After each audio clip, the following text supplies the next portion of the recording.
All right, we got the marketing wizards together here. We're sandcasting our brains out with Right. Billy Allen, John Mayer. We're back. Round three? Is this round three? I guess since we've all been college coaches, but I feel like, man, you guys might be getting close to the leaders for appearances on our podcast. Wow. Every time you get a dip in viewership, it's because you had We us just on. no, no, no. If we get a dip in viewership, I send you. That's when you know you're getting the text. You're like, boys, we're struggling. We Oh got yeah. it. Right. Well, no, it's always fun to chat, and especially fun now, yeah, having the three of us all coaching college. So it's a good time to, especially this time of year, right, to kind of review, recap, rethink, and figure out what we're all learning throughout the recent semester. Yeah, well, what have you guys learned? Well, John, you're coming off best season in LMU history. Went to the third set on court one. You're 15 points away from a national title, but still pretty and most wins in program history, 38. Yeah. Coach of the year. Coach of the year, that's a big deal. At this point, WCC coach of the year. It's like, all right, just drop another medal in the bucket over there. But national coach of the year is a pretty big deal. Congrats on that. Yeah. No, thanks. Yeah, it was an honor. Actually, the AVCA convention is going on now. And I didn't end up going, but I've had probably 10 to 15 people send me a picture. There's some sort of billboard or something there of me and Coach of the Year, so people keep sending it to me and like, "Oh, are you here?" Like, "Oh, no."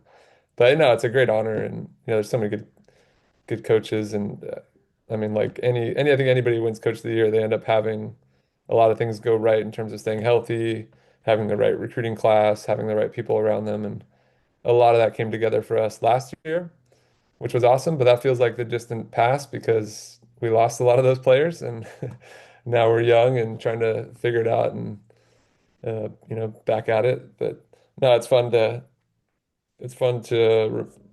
think about that season. It was a special season for sure. And then you guys too, Billy, coming off a pretty big one. With you guys both coming off successful seasons, like John, you said you're kind of in I don't want to say rebuild mode because that's I feel like it's like a backhanded compliment. But Billy, you guys are bringing back a ton. Like, what does fall look like for you guys, and how has that changed in the? This is your third fall in Palo Alto, right? Sounds right. Uh, I mean, yeah, I think we have a lot of the right tools, and we're very excited about um, the chances this year. With the fall was interesting because I feel like as your players get better, like a lot of them are playing some international. So like we had Avery Jackson miss like the Manhattan tournament, so she wasn't there because she was at winning a world championship. Like Ruby missed some stuff for playing for Canada. So like it wasn't like everybody was there. One of our players was playing on the indoor team, which is kind of rare. Like usually for a while, like indoor players would play beach, but she came and she's a beach player that they needed kind of a backup setter for indoor. And so she signed up to do it and she ended up getting some playing time. So we missed her a lot. So it didn't feel like our team was fully there, but from what we saw, like we have glimpses of some pretty good stuff, and hopefully we don't mess it up. We got to see them, Travis, and they look pretty good. I'd put them preseason number one, probably right there with you guys, which is interesting. I mean, you guys might be the flip of us, right? Travis, you guys were young last year. You had a new group. It was your first fall with Mhm. College Beach, and then now year two, you have a lot of returners. You have a lot of depth. It's probably a different experience. How's the second fall been for you? It's funny. I keep telling Brooke and Nick, I'm like, best fall ever, like in all 2 years of experience. Yeah. Hold on, sorry. Just had a phone call pop in.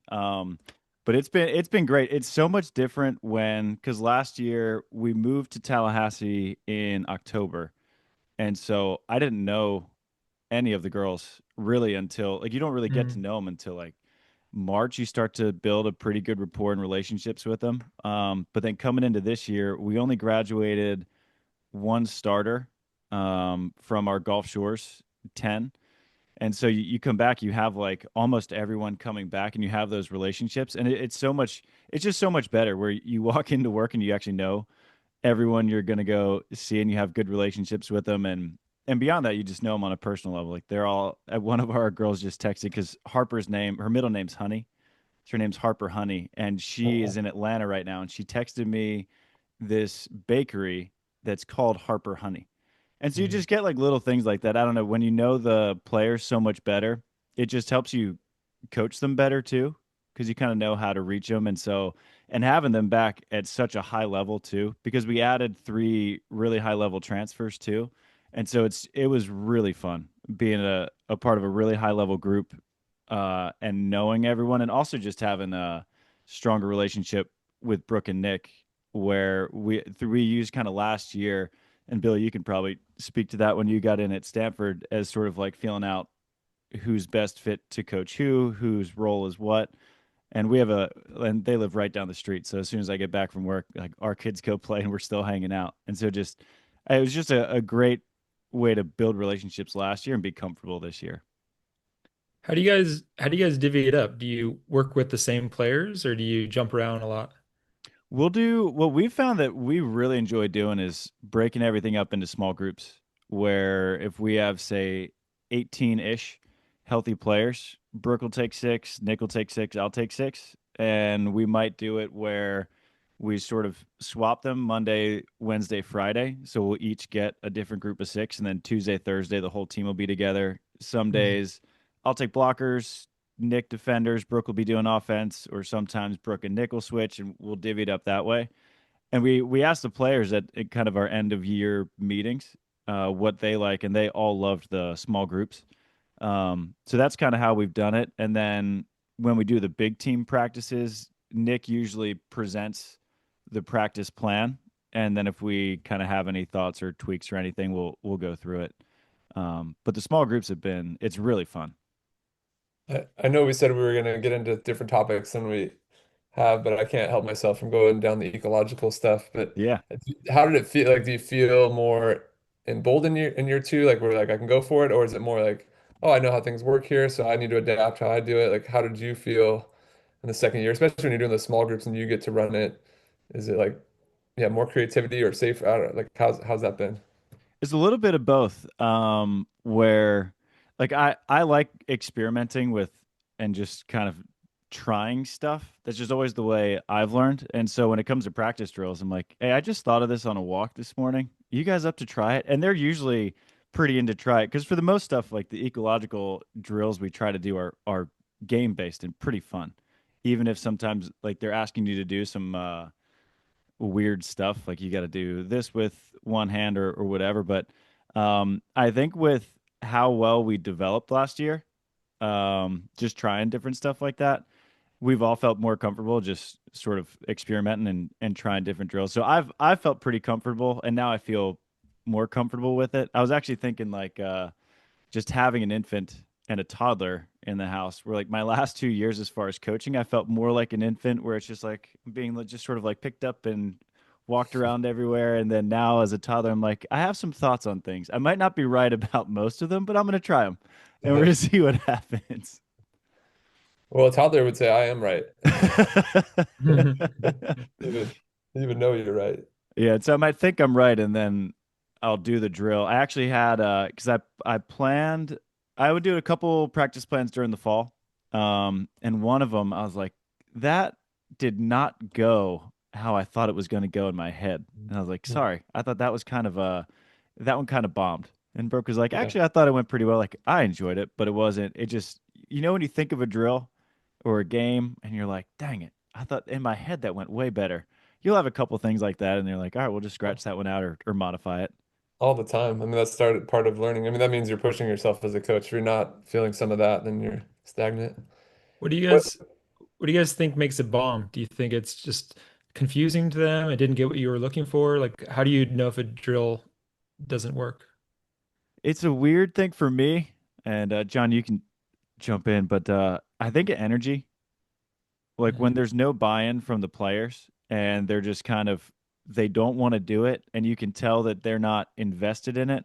I think you can make the best drill in the world, but if the players don't buy into it, it's not really going to work. Versus you could design a really terrible monotonous drill, but if they're really bought in, I think that they'd actually get more out of it. Um, and So so is it how you sell it and explain it? kind of because I think you can explain it really well, but as they start to do it again, sometimes it just takes one or two girls who can Mhm. kind of bring down the mood of it. Versus if they're having fun and everybody's being pretty competitive and trying to win, you can kind of sense it. I don't know. That's how I've felt it. And you can feel the energy starting to slip. And that's where I usually try to step in and either make a tweak or just explain the purpose of one thing or the other so you get that buy-in and that energy back. But what do you think, John? I agree with what you said. I think of the Simon Sinek idea, like start with the why. If the players there's the what, here you stand here, you do this, you do that. And that I think sometimes if it's a new activity, that just takes time for them to understand. But if they can understand the intention, here's the intention in this activity, like why would I be doing this? Then they'll probably be more willing to engage with some discomfort or some confusion. And then maybe it'll take a little time to get through the what, but then you're gonna get to that. And I think the other what you were saying, like I think times it'll bomb is when I'm more rigid as a coach, where it's like, well, I created the right game and they're not getting it. Instead of like, oh, like, okay, they found a hole in it, or they're not bought in, or I've got to change the incentives. Like I have all these tools I have to make it more engaging, to make it them want to interact with it more, so I can make an adjustment, I can make a tweak. So I think those two are right on. Travis, I was gonna go to one more. Like, what about with player acceptance? Maybe your first fall in there, you're throwing at some new ideas. There's maybe more like, who is this guy? I don't know. Like, why would I want to do this? And what are you feeling year two in terms of accepting some of the ideas you are throwing out there? I think that I think that buy-in came because there's that old quote where people don't care how much you know until they know how much you care. And I think Mm.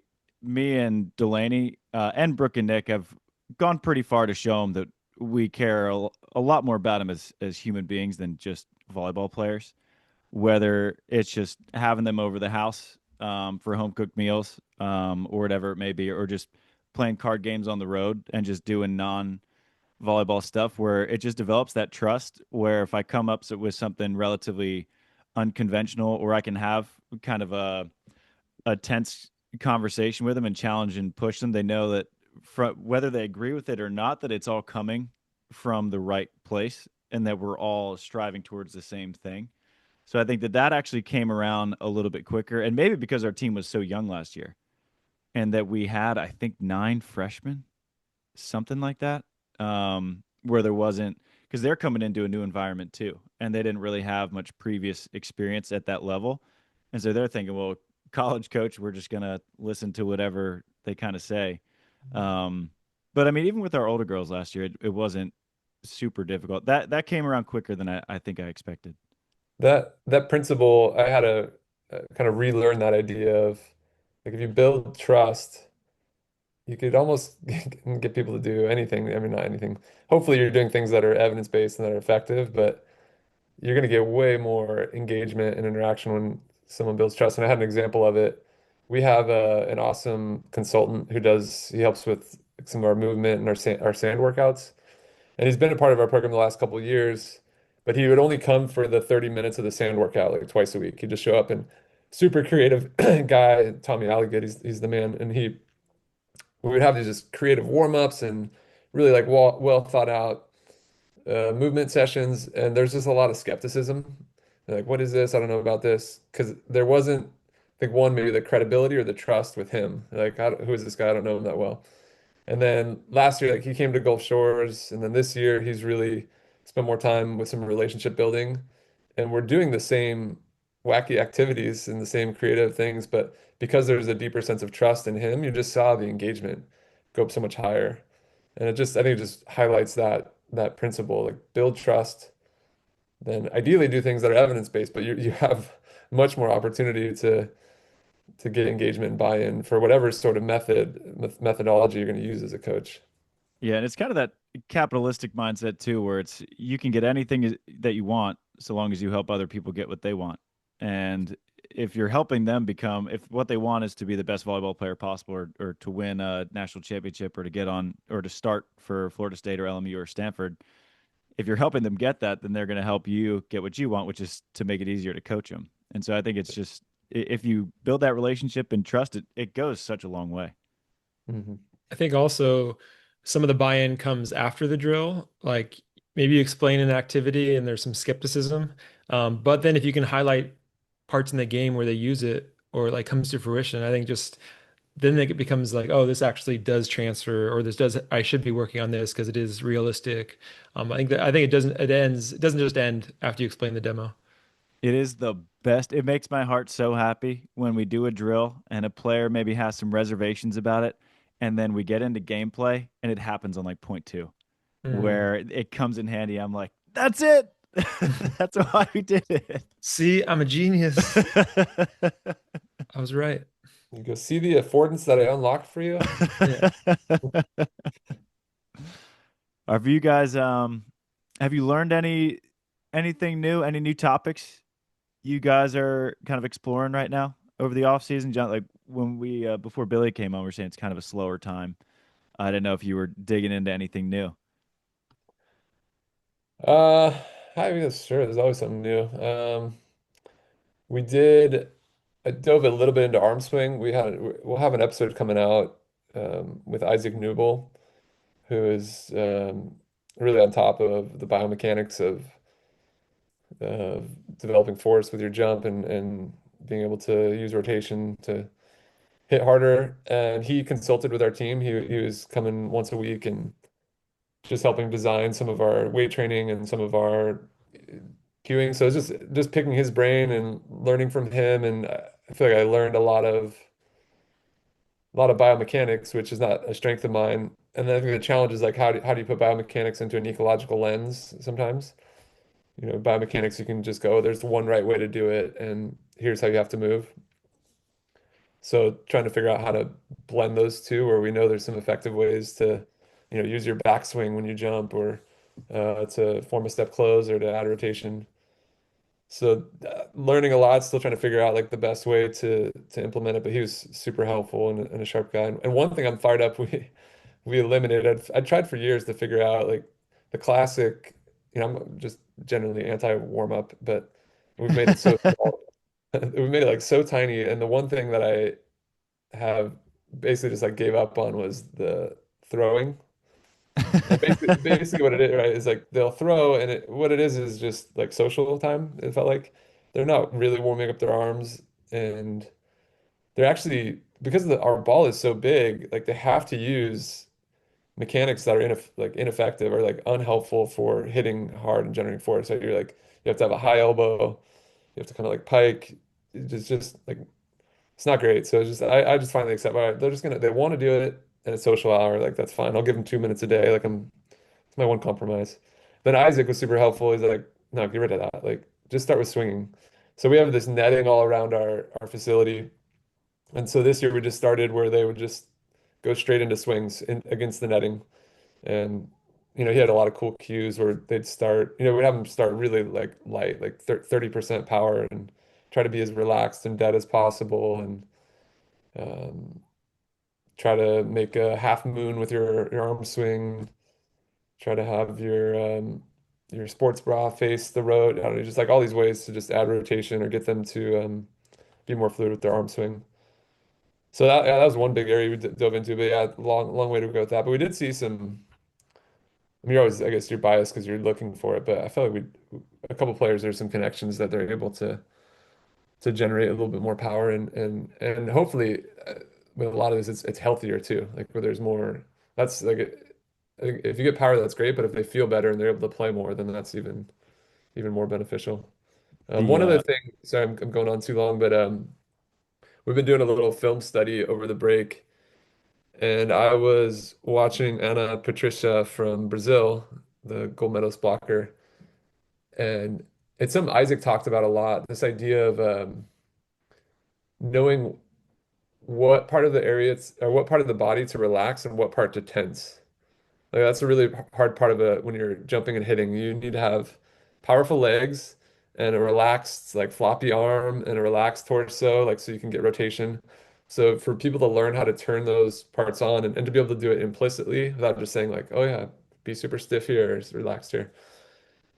But when you watch her, like it looks lazy. Like a lot of people say that, but like really studying her, like you watch her pull dig and she's so efficient, like and she's very powerful with her lower body. Like she moves pretty quickly. She moves like she's super sturdy. You can push her, like if you tried to push her over, she's a wall. But then you look at like her torso and her arms and her hands, she's super relaxed and she can kind of just manipulate the ball wherever she wants. And to be able to like turn on and off, and she doesn't, I don't think she realizes she's doing that. She just like discovered that solution. But a lot of the ways she moves, it's like, oh, that's super efficient. Like she's not wasting any energy. She's using energy in the appropriate parts of her body, and she's relaxing the parts that allow her to be fluid and loose, and just stands out more and more. That's what you say a lot, like, oh, they make the game look easy. The higher the level of the player, the and a lot of that is their ability to efficiently, turn on and turn off parts of their body. You said it. Efficient. I think looking at Anna Patricia, it always looks like she's not trying, but I think she is just like she's like a Cybertruck, like a vehicle that gets great gas mileage. Like she's Yeah. just really efficient and economical with all of her movements. I wanted to rewind a little bit to the social hour that is Yeah. warm up sometimes. Yeah. I was listening to Gabby Reese had Karch on her podcast. I don't know if you guys saw it, but he Oh, I talked gotta about hear that. that same exact thing. When he got to the women's national team, he's like, I couldn't stand it. He's like, they weren't warming up. They were just chatting about their day. And so he immediately took it away, essentially. And he was like, the results were a disaster. And he was talking to, gosh, who was the longtime North Carolina soccer coach? Anson Dorrance? It's endurance, yeah. And Anson said he tried the same thing and that the results were terrible. And they talked to, I forget, maybe sports psychologists, but they were like, just allow them to have those 2 to 5 minutes. And it's more important than a lot of the skill work you're going to try to do. And I've laughed almost every single time I go out and they're throwing and they're barely doing anything, but they're just chatting. I'm like, this is important. Yeah, and I'd come to that.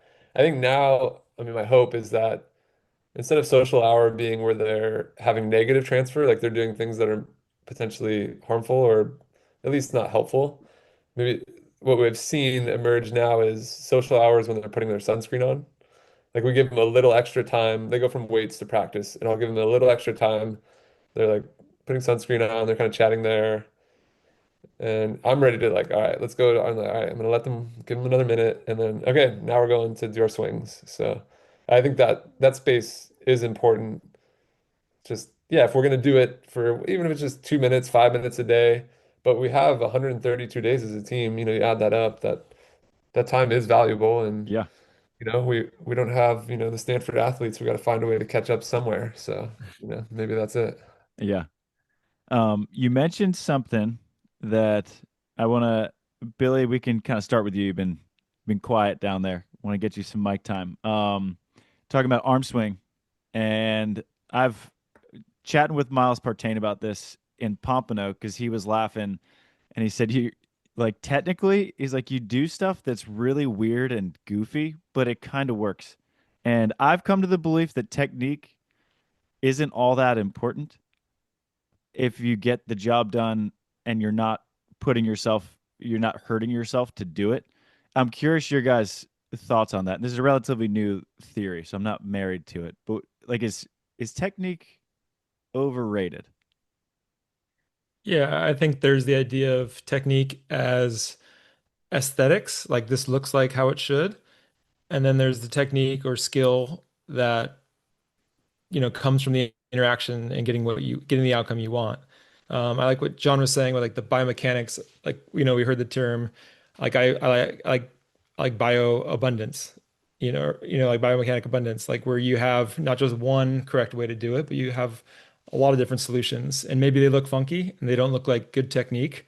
But like you said, if it's getting the job done and not harming you, like I think we're all for it. But as a coach, it's really hard because we have our own bias on how setting should look, how passing should look. And, even recruiting, we're like, oh, like she's a good passer based on like just the technique and form that, worked for us or we've seen a lot or we're familiar with, but just appreciating that like novel moves and the ability to adapt are so important. And I think outcome defines technique, not just how it looks. Yeah, and I think Rob Gray, I mean, you guys know there are certain invariances that you'll see. And then Mm. there's a spectrum within that where if you watch 100 different golfers, and actually Golf Digest and Sports Illustrated did one of the coolest spreads I've seen where they took, I think it was 45 golfers, and they had a picture of each of them at different points in the swing. And at address, they were all different midway through the swing, they were all sort of on a similar plane over a spectrum. At the top, it was all pretty similar. On the way down, it was way different. And then at contact, they were all virtually the same. And so Mhm. there was like a lot of invariances, but a lot of nuances within them, which I think, like you mentioned, when we're recruiting and you see a couple recruits, and you're like, that girl's good because she makes a super flat, even platform, which is a technical thing, but her platform, like I think Alexa Fernandez, like has a perfect passing platform, for example. But then you might have someone else who's just a little bit different. But if they pass well and it works, then it works. It's just a little different. It's Yeah. hard because it's always like I feel like when I was coaching forever, if you do see somebody that doesn't fit your model, you're like, yeah, it works, but imagine how good they'd be if they did it my way. Like, like it's just like they'd reach Right. this next level. I've also It's also tough with the functional variability, or sorry, the stuff that's like everybody does, like the invariance. I feel like I almost like want to know that so I have an excuse on how to be prescriptive because it's like, oh, this is what everybody does. This is the one part I can really like tell them what to do. But I still think that takes away from just their own adaptability. Yeah, we've had some discussions on that. Franz Bosch will use the language of a tractor. I think it's sort of a synonym. I mean, it's a little different than an invariant feature, um, I mean, I know he says like you don't want to cue an attractor. He's like those emerge like those like if you're gonna throw the ball hard or if you're gonna throw a javelin or if you're gonna spike, like you have to get like to this like 90-degree position with your like you have to get so the cueing that it's gonna happen. Like, but what you can cue is the fluctuators, which would be like what you were describing, Travis, in between, all these golfers have these different ways to get to those invariants or to those attractors. And like, if you saw a baseball batter, the same thing, you'd see like all these different routines with their hands and wrists and then but I was thinking of Joe Trinzi. He had a blog he did recently on serving, and I've been watching a lot in the Final Four. There's the one arm jump float serve that you'll see a lot. And I think some of it's just like trends and what's in vogue. And it used to be people had this super high arm and they'd toss and they'd hit a flat serve. And now you're seeing a lot of different like lower arms where they're letting it drag or letting it way down low. And he showed, with all these different serves at the end, they're getting to the same position, right? Where they're getting their elbow back and then they go. So yeah, I think maybe coaches or whatever they're seeing it like they're cueing these fluctuators. You could do these different things with your arm before, like you could let it drag, and maybe that feels good to be loose and relaxed, or you can have it be high, you can have it in all these different spots, but eventually you're going to get to that like invariant feature, that attractor, and like if you want to hit it flat and hard. So, but yeah, I think it's an interesting dynamic, and I think I always go back to I like that thought of like what is expertise? I think we talked about it before, right? Expertise, one maybe the more old school way is like being able to it was the quote from Bruce Lee like doing the kick the same way 10,000 times or being able to pass with the same technique over and over but where I've settled on more is that expertise is if a passer who has a wide bandwidth like many solutions to get the ball where they want, right? They can pass with one arm, they can pass when they're on one foot, they can pass when they're diving, they can pass with a chicken wing, they can pass off their head, they can do a 360 and then pass. They can pass when it's raining. Like they just have this huge range of different ways they can get the ball to where they want. Like that is the sort of expert we want to create. And within that, some of these solutions are going to come up more often, and we want to have them find those. And that's part of that like efficiency. Like we don't want to waste energy if we don't have to. But I also want to give them tools to have more solutions than just the perfect technique. And I feel like the Brazilian Federation, men and women, is a pretty prime example of that. And I was talking to Leandro Pinheiro about it, and he said that they'll teach some technique, but they'll only sort of tweak it when they start to be inefficient, and just make small tweaks. But then if you look at all the Brazilian players, you look at Carroll's step close, and it's pretty crazy and not something that many people would teach. And then you look at how Anna Patricia, she's pull digging and chest digging and headbutting covers and doing all these creative things where they just sort of it happens. And then How you about look at Carol's arm swing? She gets that like left arm. I mean, I was watching it the other day. It's something to watch. It's like Karate Kid, like the what's that called? The Crane crane, I kick. think. Yeah. I mean, But I mean, that's like those are some of the fluctuators, and then you see like she still then ends up getting in this loaded position with some rotation that's so she can hit it hard. So, Yeah. Travis, as you're going down this road of thinking like maybe technique matters less than I thought and just being skillful, how does that inform your practice? And what do you do when players are asking you for answers like, oh, what did I do wrong on my pass there? Well, when people, a lot of times, it's really funny when the the most common time this question pops up, they'll pass it perfect and be like, "Oh, but I did it wrong." I'm like, "What do you mean? Anybody could set that. Austin could hand set that ball." But and I think part of it is my own bias, just because I'm a pretty homegrown player. Mm. My technique is a disaster in the traditional sense of things. No, yeah, I'll second Um, that. and What, and tournament champion over here? Come on. Just kidding. Just kidding. yeah, but Just I won the think, and I also just don't know, like, I don't know that much volleyball technique by the books stuff because I didn't grow up playing and I was never really coached. The most coaching I got was really from other people's coaches that I would just ask questions after I practiced with them. But I know enough about how a ball can, and like what are the principles that would help a ball get to where we need it to get to. And so it's not that hard to identify which principle went wrong. Now, how you hold your hands or what you should do with your elbow or whatever it may be, like that's a little bit sort of out of my depth. And I just don't think it's that important. I think if you just say, well, your platform wasn't super flat, here's how we can help fix it, that's going to solve a lot more problems than your left index finger was out of place. Mm. It's the way you said, it's amazing to observe. And I mean, I did the same stuff where I'd the pass would be accurate, and I'd say your technique was wrong, or the pass would be accurate, or the pass would be inaccurate, and I say, oh, that was good technique. That's great.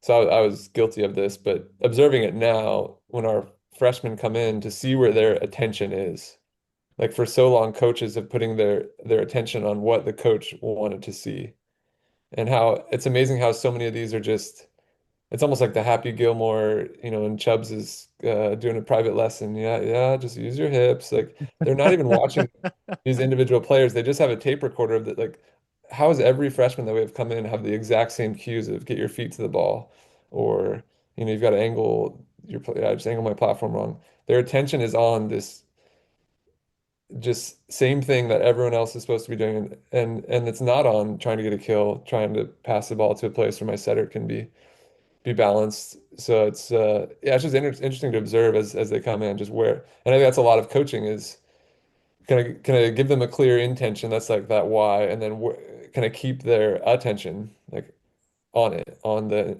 on that intention of getting my setter to be balanced with my pass, of finding open space with my kill. So yeah, I think especially from an ecological framework, attention is a key aspect of learning and creating a yeah, just a helpful practice. After like looking at it through an ecological lens, once I go to like, more traditional practices like my son's practices and stuff, it seems like, the coaches are very fixated on the action that they're performing. And that's where you step in and correct. Like, oh, you stood up when you passed, or you swung, your arm was really low when you hit, without like understanding, like, well, why did they stand up when they passed? Because they didn't read it right and the ball was high. The only solution they had in that moment was to stand up to get their platform on the ball. But you're correcting the action, not the perception. And same Hmm. thing with like hitting. It's like, oh, you hit really low, like your arm was down here. But the reason your arm was down here was because that's where the set was. Like your hand's going to find the ball wherever it is. So like if you went super tall, you'd be hitting with your elbow. So like you're almost just like I think it's a really important question to say like, well, why do you think they did that way? Like, what do you think they perceived? Was it a late read? Like, what was it? Because maybe that could help you address something like earlier in the chain rather than just like not doing this action. Because I feel like it's rare that somebody just like, oh, I forgot I'm supposed to like be in this position, or I just ignored the coach. I don't care what they think. It's usually like they're reacting to the environment, which is hard and changing and dynamic, and it's not as easy as just like rehearsing something. And I don't know, it's got me really thinking about that and the feedback I give and like how I would do something and how what I perceive as a coach is probably way different with my skill set, what I would do than what, a younger athlete would do with what they see and how fast they react. How is it being observers to youth coaching? I know you guys have done a couple pods on it. Yeah, it's challenging. I think anything you do, you're like, oh, I would do stuff different. Um, I think it starts with, and that's like lower down the road of importance. Like, I think if you're just being a good person and treating people with respect and your kids are having fun and they're engaged, like that's so much more important than like whatever warm-up stuff you did or didn't do. Um, but it can be really easy to nitpick somebody else's practice and a little harder to be the one out there like saying stuff. But I think there's always stuff that could be done better. But again, like catch if I see an inefficient drill or whatever, like my critical brain comes out. But if he leaves practice smiling and having fun and wanting to come back, then mission accomplished. Yeah, I echo what Billy said, especially the idea of like if the coach got Mila to want to come back tomorrow, like that's a huge win. Like whatever, even if they did dynamic stretching and whatever non exciting things that at least to me. And then also I think it's hard for me sometimes to have the empathy of, we get to work with these 18 to 22-year-olds who are Mhm. super dedicated, they're focused, they listen. And then I have that lens, right? I have this worldview. I'll watch the practice, be like, oh, why are they doing that? Why are they doing that? They should be doing this. And then I got to step in and help out with the setters recently. And it's like, oh, I get why they're frustrated. Like these are 12-year-olds who like their attention's everywhere. They're not paying attention. Like I get why they will just want to keep things like super orderly and organized and not be so it's easy from the cheap seats. Mhm. But with that being said, there generally what I've seen in youth coaching, there isn't enough education, there isn't enough intention going into practice. Like, what is the purpose of this activity? What are we trying to, gain from this? There's just a lot of kind of cut and paste. Here's a drill that's worked for me in the past, and we'll get our reps and go through that. And I guess the other thing I see a lot is that just machine gun feedback, like Billy was just describing. Like every play, there's some correction to say. And even if just, I give one thing to youth coaches, just like ask questions more than tell. Like if you keep telling them, they're gonna forget and you're gonna have to say it again. You have to say it again. And if you ask a question, there's a better chance they'll remember. If we're starting to work on our second book. I was just writing a little part on this. We had a great guest, Mark Williams, who's a great researcher and professor, and he suggests, summary feedback where you observe 10 plays. And then you can potentially offer a question that's most relevant for, a bigger range of plays. Instead of every play, you're just bringing their attention all over the place. But if I watch 10 to 15, I can see, oh, she's reading the pass late, or deep serves are hard for you can find the most challenging problem and then bring their attention to that and talk about what some ideas you could try. So, but yeah, I I mean, think in the end, coaching's hard. So. other than just you learn better through questions and thinking about it. I don't like I think it's really hard to give good feedback unless you know what's going on in the athlete's head. And so you don't really know until you ask that question. And I think like one common thing I feel like as a younger coach I'd always get on players is if they didn't dive for a ball. It's like, oh, you didn't have effort. You didn't dive for the ball. Like, got to go after it.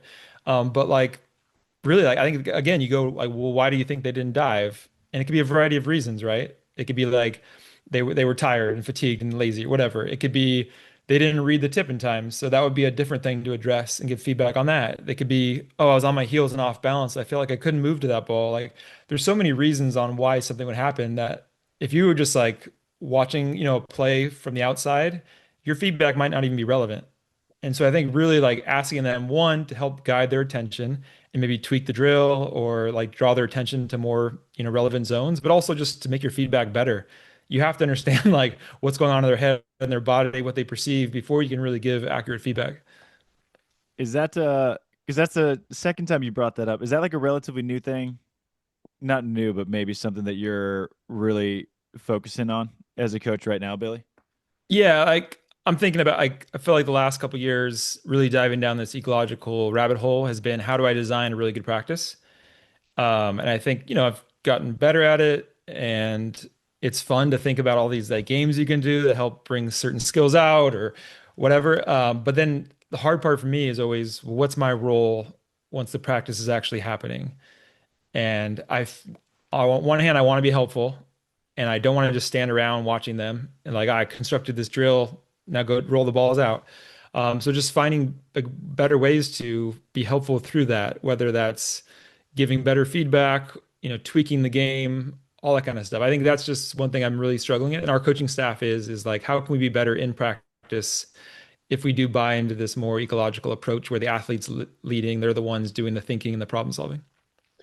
I think that even that curiosity, like you were describing, whether it helps you in that moment, you're going to create a better activity the next day because you're Hmm. getting a better understanding of what they're experiencing, what they're struggling with, and then the practice design can be improved. And I go back to what I said before. I think a lot of ecological coaching is guiding like intention and attention. Like, okay, I've put this activity together. Are they clear on the intention? Like, they know that we're trying to save aces? Like, that's the clear intention. And then kind of keep their attention on it. There's gonna be all these distractions. Like, I made a mistake, or I got set here, and now I'm thinking about offense, or now I'm thinking about, I'm not going to be in the lineup because coach saw me make a mistake. Like, no, like what is the focus on this play? Like, and so if you can just continue to guide their attention, then they're on the actual activity that you designed, and then they can engage and have experiences that are purposeful. Here's a question for you, Billy. When you ask them those questions, because I found that when I ask an athlete a question, a lot of times I can see their mental wheels churning to try to give me the answer they think I'm looking for Hmm. rather than just the answer. Like, have you found that to be the case and you're just like, no, no, just tell me what's up. Yeah, 100%. I think it takes practice like anything else. Like you ask better questions, they get more comfortable giving like honest answers and not just stuff they want the coach to hear. I like as we've been going down this, learning more about this, I went back and we're going like writing our book. So going back through some of our old episodes, Stuart Armstrong, we had him on like a long time ago, John. And like re-listening to that, like now that I understand a lot of the language more, it's pretty cool to go back through it. But one of his things was, like I think his favorite question was just like, "What'd you notice about this?" And he gave us the example of, let's say the blocker is doing something. So that you ask the hitter, like, "Oh, what'd you notice about what the blocker was doing before they jumped or whatever it is?" And he's like a soccer guy. He doesn't, or soccer, Yeah, rugby. All right. He lacrosse. doesn't know, but he was like giving these volleyball terms, and like maybe they don't know, right? But at least that question, because they can't give you a good answer. Like they just didn't know. They weren't paying attention to that. But that question maybe guides their next rep.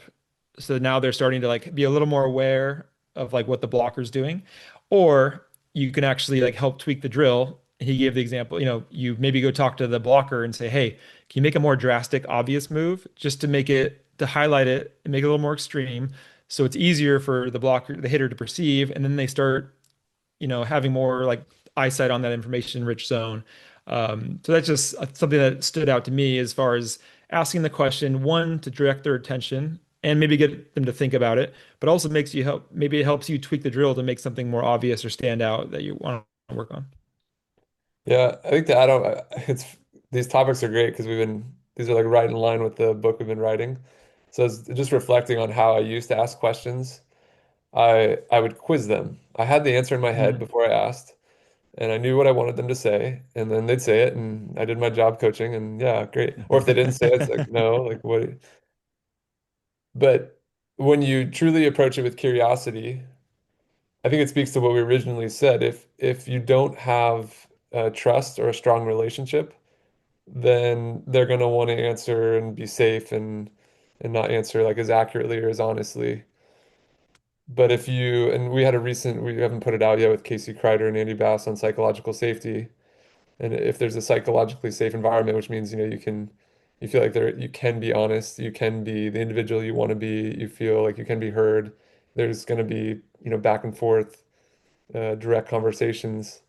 If you create that relationship in that psychologically safe environment, then when you ask a question, not all the time, but in the right space, as long as you're not being a pest and you're asking at the right time, then I think you'll get an honest answer. I guess I'm just going all sorts of places. It's like reading the room is really important too. I think before just like, oh, I have a good idea. I want to ask a question. I see a technique instead of what sort of psychological space are they in? Like, is it a time where, that principle, I want to be a guest, not a pest?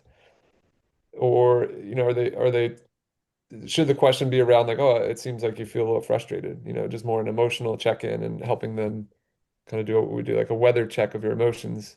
If they're clearly not themselves and they're super frustrated, and I'm bringing them to something like technique, like that's gonna lead to just not being helpful. So I think reading the room, understanding the right question, having that psychologically safe culture, having a strong relationship, like when all that comes together, there's a shot it might work. So, Yeah. it's And still, can be hard. Yeah. and Travis, sometimes asking follow-up questions is great because they maybe give you the surface answer that they think you want to hear, but you can dig a little deeper and make them actually examine it a little more. I like that. And I think a lot of this falls under you talk about psychological safety, trust, sort of relationship building, kind of falls under that this really nebulous umbrella of culture. And you hear it all the time in sports where this is a culture win. And we just saw it with Texas A&M after they had that crazy win over Nebraska. They're like we're the grittiest team in the country. Like our culture is just a gritty team. And I know you guys just did a couple episodes on culture, but it's something I've been so interested in, and especially because you guys are coming at it from two different viewpoints. Where John, you kind of inherited LMU, but you've built it from the ground up. And I'm wondering for you how you kind of built that culture and sustained it, and how you've kind of tweaked it along the way. And then Billy, me and you are in a similar scenario where you came in to a culture. Andrew's been there for, I mean, he's got to be close to a decade, right? Yeah. Yeah, I think maybe it's the 8 years 10th or so. year. Yeah. 10 So years. you came into something that was pretty well established, and how have you gone about, um, like not disrupting it, but adding to it in your own way? Because every time you bring a new personality in the door, you're going to bring something to the table, but you also don't want to disrupt a pretty good thing going on. And so, I like that you guys have two pretty different Can, approaches. those are great questions. Can we go to you first? Because Billy and I have been talking too much. Can Yeah. we, and then we'll answer those. And then we'll Um, tell you the right answer. yeah, yeah. Uh, no, just I guess one, like why do you think culture is important? And then how do you feel like you are influencing it? Like kind of what you were saying with Billy, in your role. And yeah, what does that look like? How does your influence, how's it felt? Well, I look at yeah, I think reading Captain Class was a little pretty formative for me. My view of culture, in that as coaches, you can build something, but really what you have to build is an environment in which the athletes feel are empowered enough to hold each other accountable too, because it's a lot more powerful when you create that, and that starts from the ground up, where you need to have somehow foster an environment where everyone's competitive, working towards the same goal, while understanding that in some ways making the lineups a zero sum game. Like if you got two blockers and you got one spot left, you being more successful than me is taking my spot away, but we're all pledging towards working towards the same goal, which is winning a national championship. And so it's been, I think last year we had a little bit more trouble with that than we have this year, where our leaders they've stepped up a lot. And it's been really fun to see our players sort of hold each other accountable in a really healthy way. But in terms of like what I brought to the table, like I just kind of sat back last year and just observed a lot of what Brooke and Nick, because Brooke's been in at Florida State maybe as long as any active head coach, and she has more wins than I think anybody. So clearly she's done something right. So I just kind of sat back and observed the way she operated, um, and just tried to kind of mold myself into that while adding. I'm a little bit more. Brooke and Nick are two of the most competitive people I know, and I mean that as a in a complimentary way. And their success speaks for themselves. Where I'm like pretty playful and light, and I think I just added a little bit more playful flavor to it, which I think it helps a little bit. Where it's just like a little bit more joyful at practice, more playful, and it's okay to make mistakes. But really, it's been trying to build a culture to the point where the players can do more on their own, where it's not always coming top down. Because I just think it's like you said, John, where like it's gonna stick when you ask them a question and they find the solution themselves. I think it's gonna same thing with culture. It's gonna stick a lot more when it's our senior leader saying, "Hey, we need to have a better mindset at practice today than if it's from me, Brooke, or Nick, because it can't always be the coaches." It's kind of a long-winded, No, it's kind of ambiguous answer, but no, it's a good answer, and I think it speaks to like I think how you started it, right? It's like sort of a nebulous term. I mean, you talked about goals, you talked about autonomy, you talked about relationships, you talked about like role clarity, like what's my role on this team? Like there's so many aspects to it. And we've heard, through the years, all these different takes on it. I mean, Jason Watson keeps it really simple. He's like, culture is just how the quality of your relationships within your team. Like that's just how, I like if the that. relationships are sound, and they're all going to be different, right? From coach to player and this player to the next. But if the relationships are, and kind of how we started, right? If there's trust and there's understanding, then like our culture's in a great place. And so, yeah, there's just a lot of different directions to go with it, which is why it's a topic I think coaches really talk about a lot and try to figure out a lot. But yeah, Billy, you want to go to your thoughts on it? Yeah, I think coming into Stanford was that was one of the things that the athletes said was like the strongest thing about our program. And I think it comes with a little bit of being at Stanford. Like we don't have people leave, we don't have people come in. It's like a very tight knit group, which is, pretty rare in It's a sports. cult. Yeah, it's a cult. Uh, but then Andrew does a really good job of just like you're saying, like autonomy, athlete-led environments. The players have such a big say, and it's not like the coaches come in with our list of 5 things that are important to us, and then you guys better get on board. I think the role of the assistant coach, I'm still, figuring out, and I think our sport's a little unique too because you are like a mini head coach because you are running a court. Um, and then maybe at first I was a little too quiet and like just kind of like following the lead and trying to find the times to step in. And usually it's with one-on-one conversations, it's not like in the big group that you need to have this big rah-rah thing. But I think our culture and our ideas and the language we use on our team is always morphing and shaping. And I think it starts with us as coaches when we have meetings, just being open to new ideas and discussing stuff. So like, hey guys, here's something that somebody on the podcast talked about. I think this is could be really helpful in this area. And we'll kind of like workshop in the group and see how this fits.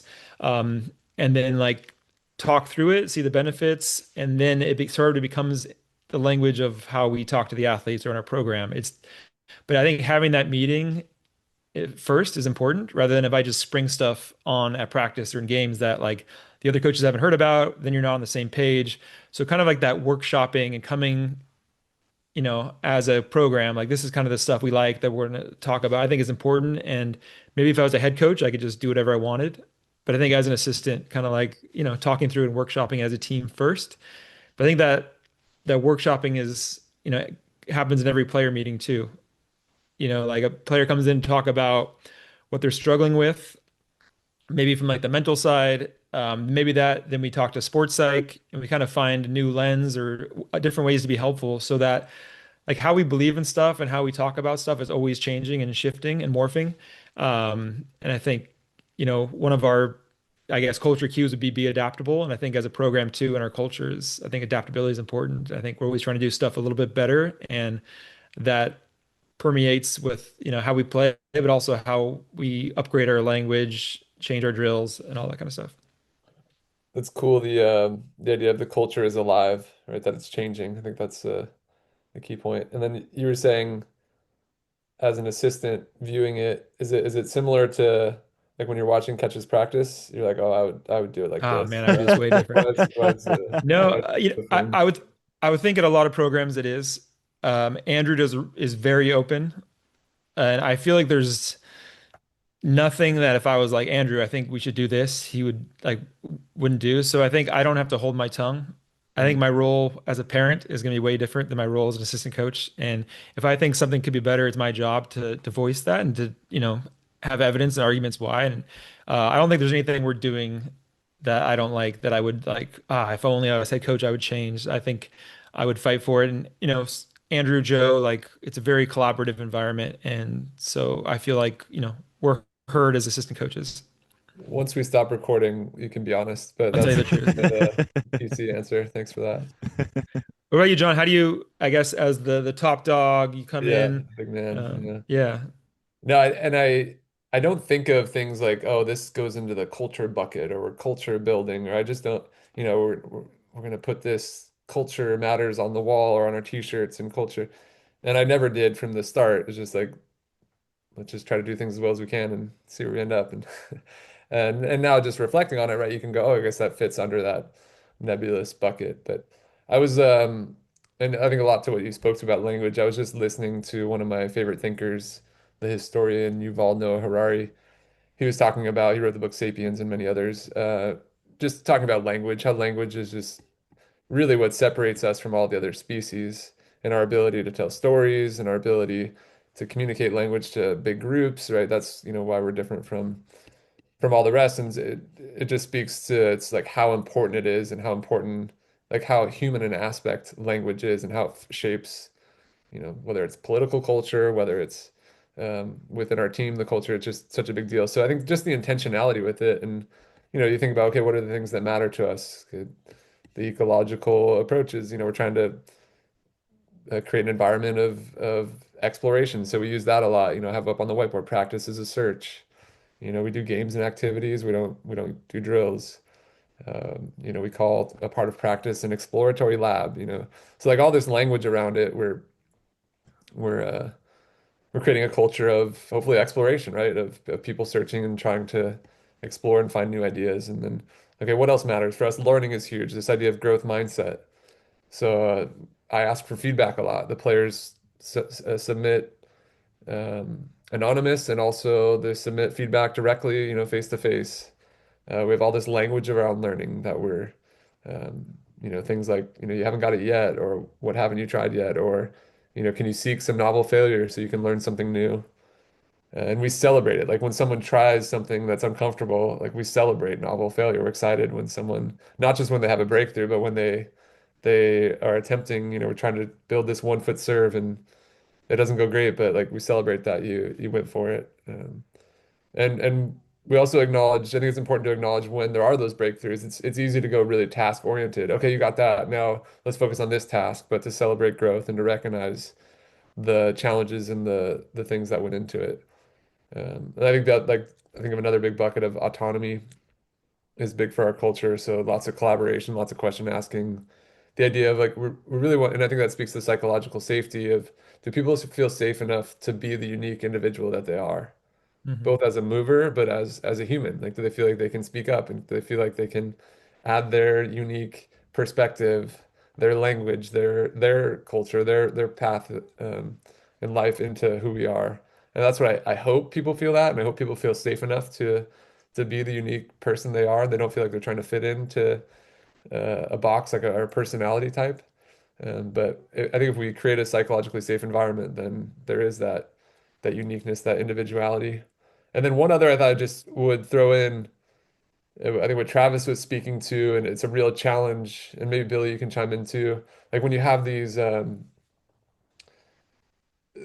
decisions, right? And who's going to play, and having role clear, the role clarity of who's in the lineup, who's not. And something we've been throwing around is this idea of Mudita.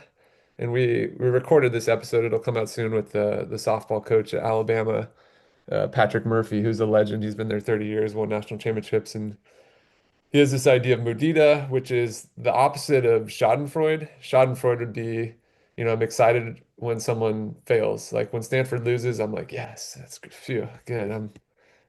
Still a better coach than Billy. That's good. So that'd be like Schadenfreude, right? That's jealousy and envy, and that's like, Mudita is the opposite, where my joy is even higher when someone else has some success. When a teammate gets a kill, I'm more excited than for my own kill even. Or when a teammate gets to be in the lineup, I'm so fired up for them and for their opportunity, and I support them. And so Mudita is an idea we've been developing, and this teammate borrowed from Patrick Murphy, and I think it's actually it's a Buddhist philosophy. There isn't an English word for it. So that's another one that we're trying to implement. And again, you can say it, but you've got that's stuff you can put on a t-shirt, but you have to, it has to be genuine, you have to live it, you have to feel it, you have to, but having those words can be really helpful. Like when you have that North Star of, okay, here's what the highest level is, then I have an opportunity to try to learn how to be a Mudita teammate in my own unique way. I like that. And I want to acknowledge Billy. I don't know if you remember doing this, but you embodied the mudita about when did I first 7 years ago. You were one of the first people to text me when I qualified in Austin. Mm. And I remember I still have the screenshots, and he said, like, congrats, that was awesome. And then I was playing you first thing the next morning, you and Ryan Doherty, and he Mm. said you should stay up all night writing about it. So whether you knew that was Mudita back then, That's awesome. you've been embodying that for a long time. Yeah. Mm. It Yeah, goes I along. think Yeah. that's in our sport and probably every sport. That's one of the hardest things is you have a lot of, we have a lot of high achievers on our team who are very good at volleyball and they want to be they're getting better every day. They want to be in the lineup, but at some point, like you said, it's a zero-sum game and there is a line on who can travel, who can't, all this stuff. And that's, where most tension lies, even in the lineup. Like, right, I'm at fours, I think I should be at twos, whatever it is. But if you can kind of create a culture where everybody feels valued on one hand, no matter what their role is, and then that they just support each other's successes, I think it's so important. I love that. And whenever that episode comes out, I suggest people listen to it. Or you can, there's a great YouTube video called Anatomy of a Teammate that gives you a great visual example of Mudita. There's an ESPN series, I think it's called SB Softball Bama, SB Bama. They do a documentary around this Mudita culture. Yeah, that coach, Patrick Murphy, really, he's got it dialed in. We're just starting to experiment with the idea and see if it's a fit. Travis, I know the first thing that came into my mind when he was talking about this stuff, Patrick, was I know it's a little different because like if you play for Team USA, you are your own little team. But at the same time, like you want USA to do well. Like if you and I know playing professionally on the international tour, I would just hope that every other USA team had a horrible tournament Yep. because it affects you. Get food poisoning Get and food, yeah, whatever. I hope they all again. What's the Will Ferrell movie where the singing one? Shoot. Anyways, the whole place island blows up, so you're the only players left. Like so that they have to put you in. Right. Um, but anyways, like just so much envy and jealousy and hoping people and getting joy when people have bad tournaments, and it is a pretty gross feeling at the end of the Yeah. day. And if you could be in this kind of an environment where you're praising and excited when, Andy and Miles do great, when this person does great, because it just makes USA Volleyball, which is your bigger team, just that much better. I think it's just such a healthier way to look at it. And either way, how they do is so out of your control. So like just sitting there rooting against them versus, supporting that people that you play against, friends you train with that they have successes, I think is just a healthier outlook.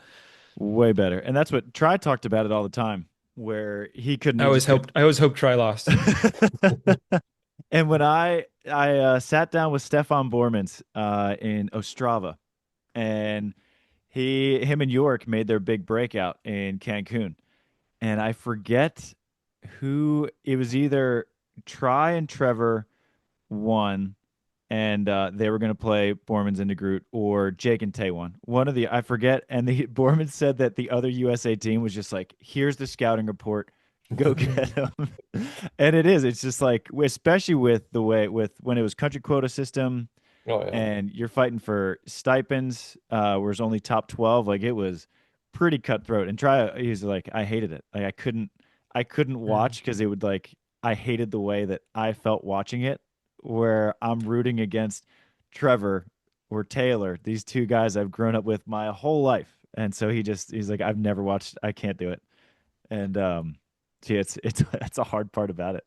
I'd be curious to talk to Coach Murphy more because that example too, though, those are different teams. Like they are. I mean, they play Yeah. under the USA Yeah. umbrella, but they are where like I'd imagine at Alabama, they're not like cheering for Georgia to do well. Like, we're all in the SEC, so uh I mean there's a tribal aspect to it. I mean, I don't think you have to be that Schadenfreude, like I hope everything goes wrong and they, feel rotten and they struggle and suffer.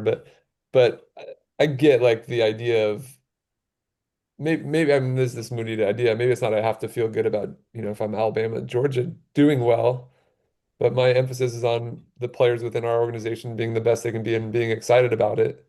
And and that can permeate with outside of that, like, oh, if Georgia has success, good for them. I'm not going to cheer against them. So I think that, in competitive sport, there is some line there, right? To find it can't just be where we want everyone to win every match. Yeah. Yeah. Yeah, Well, you like your family more than your neighborhood and your community.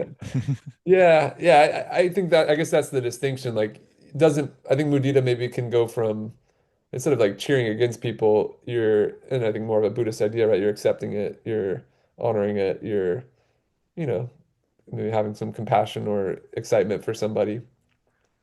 But I don't know if you'll feel full mudita when they're a different team, like if they do better than you, right? But if I think within your team, within your organization, like you're all on the same, right? We all want the same goal. Like, so let's bring that mudita mindset to whoever like helps us accomplish it. Um, when they do, like let's celebrate it with them. But I don't know. Yeah, I'm still learning, so I don't know what the philosophy would be there. I mean, I guess outside of sport, just in general, I think our world could use this, like if this philosophy were to extend, and if we can build that within our players, and they have a like build this skill of excitement for when others have success, like I think, and that can go out to their workplaces and out into the world. That's a pretty big win. So yeah. One one thing that we're doing a little different with our minute mindfulness practices at the beginning of practice is I feel like a lot of meditation mindfulness is very self-centered, and this is something Andrew's been pushing. It's like what's in my head, what are my thoughts, and I think because we play a team sport and a partner sport, is to try to get a little bit more awareness of your partner, and I think this kind of plays into that a little bit. But the idea that we do a lot more improv stuff with a partner, whether it's moving together and trying to mimic each other's movements or singing a song without knowing the words, like you had to mimic them, but just like some sort of like deeper connection to those around you, not just like what's going on in your head. And I think again, if it's something that they graduate and take with them to just be better listeners and to understand others more, I think it's pretty powerful. I think from a personal standpoint, it's been easier because when I was like trying to work my way through the AVP ranks, I would root against every other blocker who was sort of in my general tier. Like even though me and Andy were close, like I hated seeing him have success at first. And I hated seeing Logan have success at first. But then I think once you get something in your life that's like bigger than volleyball, whatever your pursuit is, like we all have kids, I think it makes it way easier to have that sense of like you can be happy for someone else having success in a pursuit for coaching when it's like at the end of the day, if I come back and we won a national championship, or I come back and we went 0 and 30, Austin would be like, "Hey, let's go to the construction site." And I think it's just easier, and then you can be like I was genuinely super happy for you, John, for making the NCAA championships, even though we didn't. And I was just as happy for Hector that they won, even though we didn't win, because I both like you guys as people. And I was happy for you, Billy, for Stanford having a pretty historic season, even though like Florida State, relative to the standard that they've been set, was a slightly down year for FSU.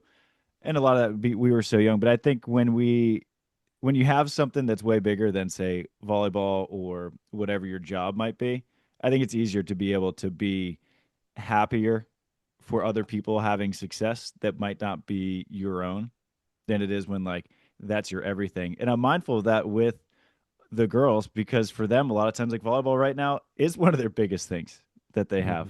Mhm. Mhm. And like Rogan always talks about, the hardest thing you've been through is the hardest thing you've been through. It's like Austin, the hardest thing he's been through is if he loses a bulldozer. And so for him, that is his world ending. And it's important to be empathetic of that, even though I know it's not that big of a deal.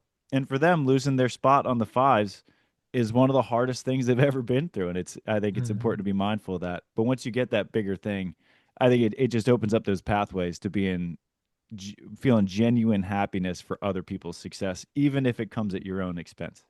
Mm. Good. Well said. I remember I was thinking as you were saying it too, Ryan Doherty, who I got to play with a couple years. I think he won bronze in Stade, I think with Nick. Yeah. His first, it might have been a bronze or a silver, I can't remember in Stade. And he was saying at the next tournament, like just how much it meant to him and like how just recognized he felt and just I think, he maybe felt like a little outsider in the beach volleyball world. How many people from countries, from coaches and players just were excited for him. And then, that's infectious, right? Then I remember the years I played with him, he would go out of his way anytime someone had won a medal, like the tournament before, he would make sure to, because it meant so much to him to feel that and experience that. And and then yeah, I think that just expands, right? It just creates a better world, less envy, less jealousy. Um, so yeah, it's really powerful. Yeah. I think pretty good note to end on, unless you guys got some other topics you want to cover. I got Next 100 time. here, but I think we could I think it's a good spot to end it. Yeah, we'll follow up. We'll have maybe a follow up, do our postseason wrap up sometime in May. So hopefully one of us, I think Mudita, only to us there you three go. though. I hope we all I yeah, hope just we us. all, I hope all three of us win it this year, guys. I'll be excited when all three of us win. Yeah. No, I think you guys are both preseason top couple, so you guys will. So John does this, Travis, where he like just what was you're pumping Andrew up, dripping honey, and then so in Cal Poly we played LMU and we got him pretty good the first day, and John was just texting Andrew, "Oh, you guys look so good, Stanford," like and then they took it to us the next day, so watch out. No, that's not. I mean, that's semi-true, but honest. I mean, in reality, you guys both are stacked, and it'll be exciting years. I mean, I think we'll be okay. We'll be good. But, yeah, be think fun to fun to we'll all see be what you pretty do. good this year. It'll be fun. It'll be a fun Yeah, season. definitely. Yeah. Well, have a good Christmas. Happy New Year's. Give your families our best, and we'll see you guys. John, I'll see you guys April. You guys are coming in April, Yeah, come to your house. and Billy probably won't see you till Gulf Shores. See you in the finals. See you in the finals. Those fingers crossed. All right, guys. Thanks for the time. Thank All you. right, see ya.